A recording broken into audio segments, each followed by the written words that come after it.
clase que vamos a escuchar es acerca del uso de la resonancia magnética en el diagnóstico del cáncer de mama. La resonancia magnética con contraste en el diagnóstico de la patología mamaria fue publicada inicialmente en 1989 y se desarrolló ampliamente durante la década del 90.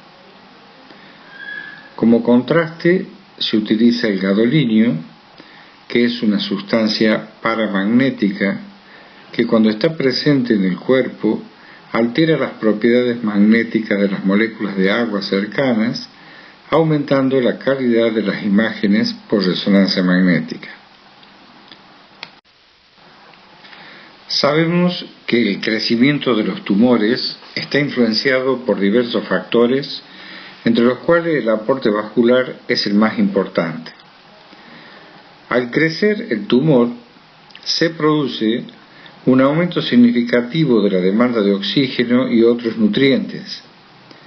Esta demanda, el flujo vascular normal, no la puede satisfacer, lo que condiciona fenómenos de hipoxia en las células tumorales y como consecuencia liberación de factores de crecimiento que favorece la angiogénesis. Este proceso de angiogénesis se traduce en un aumento de los vasos ya existentes y el desarrollo de vasos de neoformación que son morfológicamente anormales. No tienen capacidad de contracción, las fenestraciones de las paredes son más grandes, desarrollan shunt arteriovenosos y tienen mayor fragilidad vascular. Todo esto favorece una mayor permeabilidad capilar, por lo tanto la distribución del contraste en el espacio extravascular es mayor, produciendo un incremento de la señal en las lesiones tumorales mamarias. La actividad angiogénica está presente no solo en el tejido tumoral, sino también en lesiones benignas como procesos inflamatorios, regenerativos y también en condiciones fisiológicas normales como en la fase tardía del ciclo menstrual o por ejemplo cuando se realiza estimulación hormonal. La resonancia magnética de mama es entonces extremadamente sensible, entre un 98 y un 100%, y tiene una baja especificidad que va entre el 37 y el 85%. En la actualidad, la resonancia magnética es el método de imagen más sensible en el diagnóstico del carcinoma invasivo de mama. Los estudios de resonancia magnética mamaria permiten detectar lesiones en base a la diferente forma en que las lesiones y el parénquima en general captan y eliminan el contraste endovenoso. Para evaluar los hallazgos se utilizan dos tipos de criterios: los cinéticos, o sea, el comportamiento en la captación y eliminación del contraste con respecto al tiempo. Sabemos que el tejido tumoral se realza precozmente tras la inyección del contraste endovenoso y por el contrario el tejido fibroglandular normal y la mayoría de los procesos benignos lo hacen en forma lenta y progresiva. El otro criterio es el morfológico, en los que se evalúan aspectos como la forma, márgenes, arquitectura interna, etc. En cuanto a los requerimientos tecnológicos, tenemos que tener en cuenta la potencia del imán. Los equipos tienen que ser de alto campo, 1.5 Tesla y 3 Tesla, mejorando de esta manera la resolución temporal y espacial. Debemos contar con bobinas de superficie multicanal de 4 a 8 canales que están diseñadas especialmente para realizar estudios de mama y que permiten incorporar dispositivos para realizar biopsia. En cuanto a la utilidad clínica de la resonancia magnética diremos que depende de 3 factores fundamentales: una adecuada indicación, la técnica debe ser correcta y la interpretación debe ser precisa. ¿Qué aspectos hay que tener en cuenta antes de realizar una resonancia magnética de mama? Primero, debe realizarse entre los días 5 a 16 del ciclo. Si hay antecedentes quirúrgicos, realizar la resonancia magnética 6 meses posterior a la cirugía. Si recibió tratamiento radiante, realizar la resonancia magnética 9 meses posterior a la radioterapia. Y si está realizando un tratamiento hormonal, suspender la medicación 5 días previos por lo menos al momento del examen. Debe concurrir al examen con todos los estudios previos de imagen. Así como la densidad mamográfica limita la visibilidad de las lesiones, la captación glandular basal limita la detección de las lesiones en resonancia magnética. Por lo tanto, si nosotros realizamos la resonancia magnética el día 10 del ciclo, existe menor actividad angiogénica y es más factible diagnosticar las lesiones tumorales. En este otro ejemplo, podemos observar la actividad angiogénica 3 meses posterior a la cirugía y en comparación con 12 meses después, donde el proceso inflamatorio desaparece casi en su totalidad. ¿Cuáles son las contraindicaciones? En primer lugar, la presencia de cuerpos extraños ferromagnéticos, ciertos clips vasculares, cerebrales, válvulas cardíacas, implantes cocleares, etc., y la presencia de marcapaso. La otra posibilidad es descartar alergias al contraste o insuficiencia renal grave. En el caso de las pacientes claustrofóbicas, la realización del estudio se hace bajo anestesia o sedación, contando con la presencia del anestesista. En cuanto al protocolo a seguir, diremos que, dado que la existencia del cáncer bilateral sincrónico es del 3 al 6%, es importante estudiar ambas mamas simultáneamente. La adquisición en plano axial tiene la ventaja de poder valorar las captaciones con morfología ductal y además proporciona imágenes fácilmente reconocibles por los cirujanos, imágenes similares a la proyección cráneo-caudal. La adquisición sagital tiene la ventaja de reducir el FOV o campo de visión y por lo tanto aumentar la resolución espacial, mejorando el análisis morfológico de las lesiones. Permite evaluar captaciones con morfología ductal y proporciona imágenes similares a la proyección lateral en mamografía. Siguiendo con el protocolo, las secuencias que se utilizan son, en primer lugar, el T1, que aporta información morfológica global de la mama, donde el tejido graso tiene un comportamiento hiperintenso y con esta secuencia es posible detectar grasa en casos de amartomas o necrosis grasa. Otra de las secuencias es el T2, con o sin supresión de la grasa, detecta lesiones con alto contenido acuoso que muestran alta intensidad de señal. Permite detectar quistes que tienen comportamientos hiperintensos. Los fibroadenomas celulares hialinos tienen habitualmente una señal mayor que el tejido glandular normal. Otra de las secuencias es el STIR, que permite anular la señal de la grasa.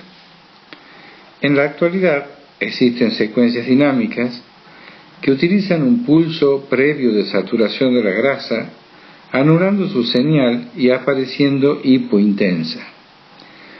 Tras la inyección del contraste endovenoso, valoramos directamente el realce de las lesiones en las imágenes originales, nativas o crudas, sin necesidad de recurrir a técnicas de postprocesado. La otra secuencia es el estudio dinámico, eco de gradiente 3D potenciado en T1 con supresión de la señal de la grasa. Cada dinámico dura 1 minuto, incluye fases tempranas, primeros 3 minutos y otra tardía a los 7 minutos. El espesor de corte es de 3 milímetros, el contraste se administra en bolo a una dosis de 0,2 a 0,4 mililitros por kilogramo de peso, seguida de 20 mililitros de solución salina. Este es un ejemplo del estudio dinámico donde podemos identificar la lesión que realza tempranamente durante los primeros 3 minutos posterior a la inyección del contraste endovenoso. Para el postprocesado, contamos con un software para analizar la lesión. Vamos a obtener la curva de captación, donde vamos a valorar el incremento de la señal a lo largo del tiempo. Para obtener las curvas, se va a colocar el ROI de 3 a 4 píxeles dentro de la lesión sobre la zona de máxima captación. Otra de las cosas que realizamos en el postprocesado es la sustracción. La sustracción es un método pasivo de supresión de la grasa y puede ser usado como un primer nivel de postprocesado para evidenciar aquellas lesiones que realzan con respecto al tejido circundante. Después del estudio dinámico se realiza la sustracción. Para ello se sustraen las imágenes de la serie post-contraste de la primera, que está hecha sin contraste, píxel por píxel, y se identifican las lesiones que se realzan. En cuanto a la reconstrucción MIP, diremos que el sistema sustrae los datos de captación de las imágenes basales sin contraste, lo que condiciona un efecto angiográfico. Este protocolo de reconstrucción permite una visión tridimensional. Es muy útil para valorar el tamaño, la extensión y la relación de la lesión con otras estructuras como el pezón, la piel o la pared torácica, pero no tanto para valorar la morfología. El nuevo avance en resonancia magnética son las técnicas de difusión. Se trata de la detección del movimiento aleatorio de las moléculas de agua en los tejidos o movimiento browniano. Las técnicas de difusión se basan en la secuencia convencional spin-echo ponderada en T2, los movimientos de las moléculas de agua en el interior de los tejidos se encuentra impedido por los distintos compartimentos tisulares, membranas y organelas celulares. Por lo tanto, la densidad celular y el estado de las membranas celulares son los factores determinantes del grado de limitación o de restricción del movimiento de las moléculas de agua.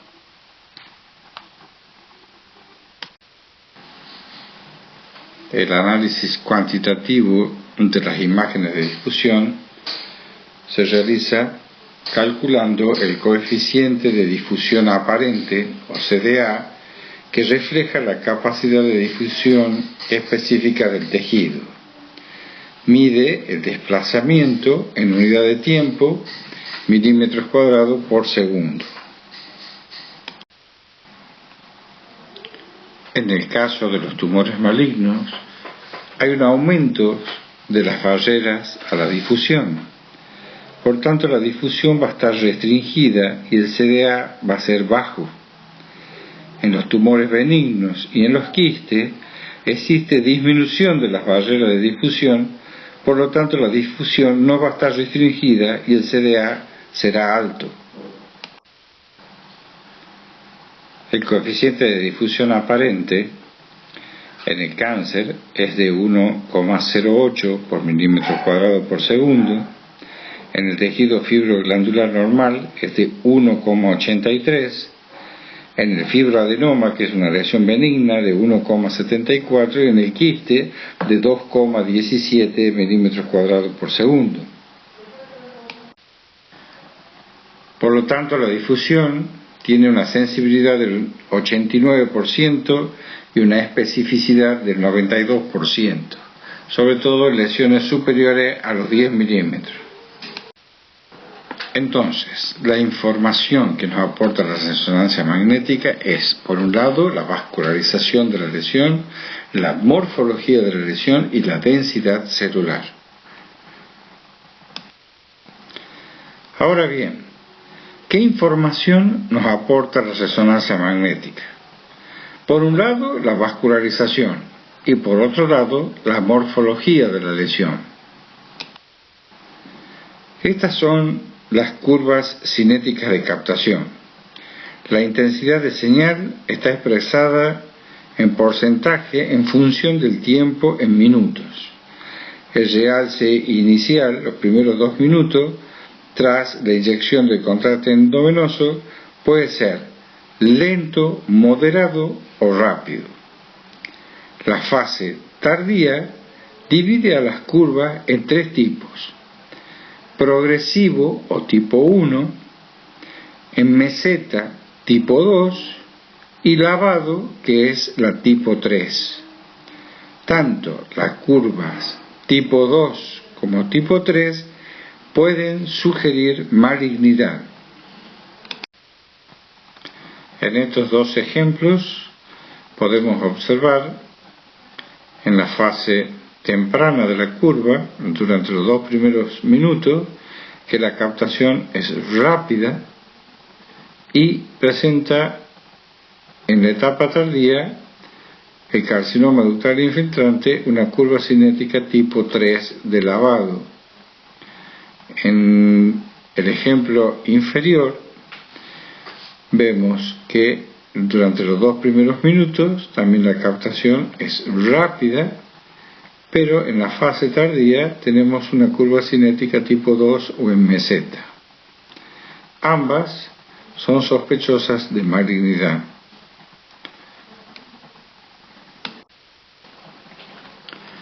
En este otro ejemplo, en la parte superior, observamos un fibroadenoma juvenil que presenta una curva cinética tipo 1 que tiene una captación lenta durante los 2 primeros minutos y en la fase tardía es progresiva. Eso habla de benignidad. En el caso inferior también tenemos otro ejemplo de fibroadenoma donde la captación inicial es rápida y la etapa tardía de la curva se presenta en meseta o en tipo 2. En este otro ejemplo tenemos un ganglio intramamario donde la curva cinética de captación es tipo 3, donde la captación inicial es rápida durante los 2 primeros minutos y después tenemos la fase tardía o de lavado tipo 3. ¿Qué tenemos que tener en cuenta entonces? Una curva cinética de captación tipo 3 aislada no es suficiente para clasificar una lesión como BIRAT 4, como lesión sospechosa de malignidad, sino más bien la morfología de la lesión es más específica. El análisis de los márgenes de la lesión es lo más importante. Y acá tenemos varios ejemplos. El margen de la lesión puede ser liso, eso habla de benignidad. El margen puede ser irregular, lesión sospechosa de malignidad, y un margen espiculado francamente sospechoso de malignidad.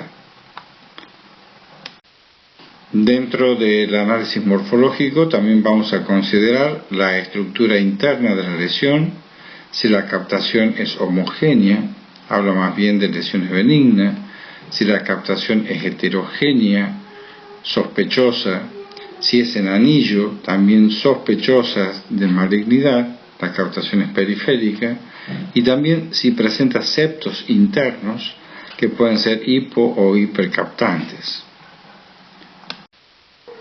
Tendremos también en cuenta el tipo de realce, el realce no masa o el realce ductal, donde existe la posibilidad de un 40% de que se trate de un cáncer de mama. Es un realce lineal, generalmente localizado por detrás del complejo areola-pezón. Acá podemos observar la distribución del realce, que puede ser difuso, puede ser regional o puede ser focal. En el caso del realce segmentario, existe un 77% de probabilidad de que se trate de un cáncer de mama. Cuando tenemos una lesión sospechosa, debemos realizar una ecografía dirigida o second look. El 80% de los cánceres invasivos vistos solamente en resonancia magnética son detectados con ecografía dirigida. Esto serviría para ayudar al cirujano marcando la lesión previa a la cirugía. ¿Cuáles son las principales indicaciones de la resonancia magnética mamaria? En primer lugar, la estratificación preoperatoria. Histológicamente, el 30-70% de los cánceres de mama muestran focos adicionales. Esto podría hacer que se modifique la estrategia terapéutica. La resonancia magnética es útil para excluir invasión de la pared costal. Sirve también para detectar recidivas. Se utilizan los mismos criterios morfológicos y de captación que en el cáncer no operado. En el caso de fibrosis hay que acordarse de que no capta el contraste. La resonancia magnética mamaria también sirve para valorar la respuesta a la quimioterapia neoadyuvante. El tamaño histológico tumoral suele ser igual al tamaño del tumor medido por resonancia magnética. Si hay respuesta al tratamiento, vamos a ver que existe reducción del volumen del tumor y también la captación es menos intensa. La desaparición completa del tumor no excluye enfermedad microscópica. La resonancia magnética de mama también sirve para el diagnóstico del cáncer oculto de mama, es decir, el que no es visible ni con mamografía ni con ecografía mamaria. La resonancia magnética detecta la lesión primaria en el 80 o al 86% de los casos. Cuando la resonancia magnética es negativa, generalmente no se encuentra tumor en el estudio patológico. Podemos realizar también resonancia magnética mamaria cuando exista discordancia entre mamografía y ecografía, diagnóstico diferencial entre un quiste complicado y un tumor sólido, en el diagnóstico diferencial de asimetrías mamográficas focales o difusas sin calcificaciones asociadas, cuando hay un hallazgo mamográfico en una sola proyección, o aquellos pacientes con múltiples lesiones nodulares redondeadas y tenemos la duda entre fibroadenomas versus cáncer. Realizarla también en aquellos pacientes con alto riesgo genético, una resonancia magnética por año, cuando existe historia personal de cáncer de mama, cuando tiene una biopsia positiva para cicatriz radial, carcinoma lobulillar in situ, hiperplasia ductal atípica. También cuando existen antecedentes familiares de cáncer de mama y ovario. En el caso de aquellas pacientes que se han inyectado silicona libre en ambas mamas, donde no podemos valorar el parénquima glandular ni con mamografía ni con ecografía, existe en resonancia magnética una técnica que es con supresión de silicona, y de esta manera podemos estudiar el parénquima glandular. También está indicada la resonancia magnética para la evaluación de la integridad de los implantes mamarios. En este ejemplo podemos ver líneas hipointensas o amontonadas dentro de la silicona brillante, que es el signo de Linguini, característica de la ruptura intracapsular.